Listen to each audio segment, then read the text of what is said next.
Magandang araw mga kapito kabola, muli ito po si Roger. Tayo pong bibigay ng insight or kaliwanagan doon po sa dalawang foul. Subalit ang gamit na pang-foul ay yung kamay lamang. Okay, yan po yung illegal use of hand at saka illegal contact the hand. Bakit po? Real talk.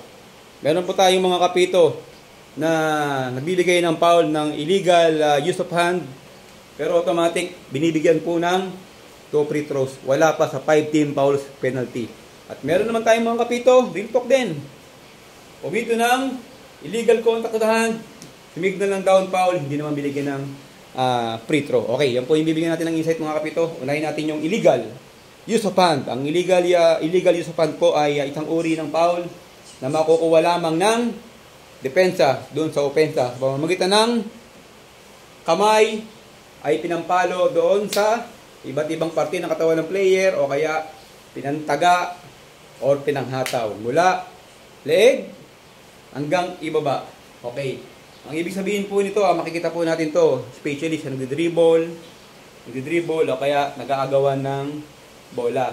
Okay, napalo po ng kamay. Ibig sabihin, illegal contact at isang uri ng foul. Automatic po yan, walang free throw involved. Ngayon, kailan po siya magkakaroon ng free throw? Doon lang po siya magkakaroon ng penalty. Ng penalty na free throw kapag sumigaw yung ating table official na okay, number 5, fourth personal foul, 5 team fouls penalty. Okay, pag sumigaw yung ating table official ng 5 team fouls penalty, automatic bibigyan po natin ng 2 free throws yung player na nataga o kaya natawagan ng foul. Take note, wala po siyang automatic na free throw kapag wala pa sa 5 team fouls penalty. Magkakaroon na ng automatic na free throw kapag nagkaroon po ng 5 team fouls penalty. Yun po yung pinagkaiba. Ngayon, ano naman po ang ibig sabihin ng illegal contact the hand? Ito naman yung tinatawag natin na ganun din.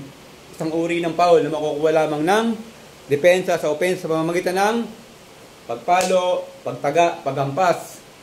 Mula dito hanggang ibaba. Okay, bakit po? Ba't di kasama ulo? Kasi meron siyang ibang foul na kiwalay. Tsaka po natin pag-aaralan yan.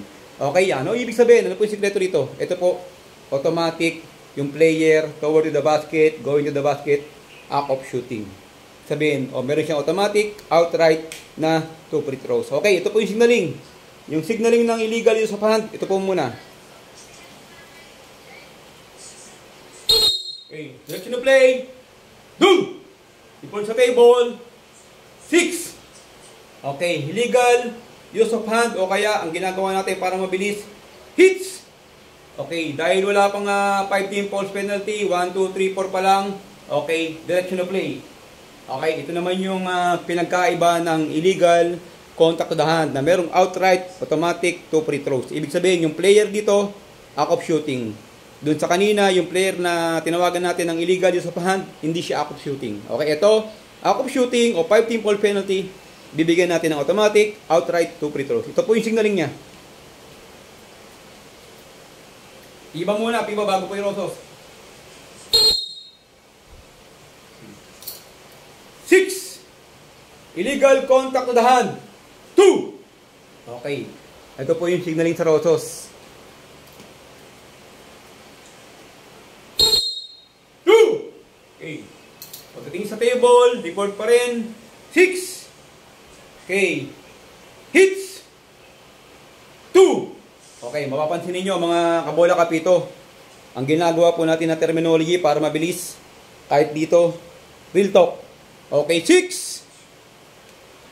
6. Hits. Okay, 6. Para mabilis, hits. 2. Okay. Muli mga kabola kapito, kung meron kayo natutunan, ibahagi natin sa iba. Ito po si Roger. To God be the glory. Thank you.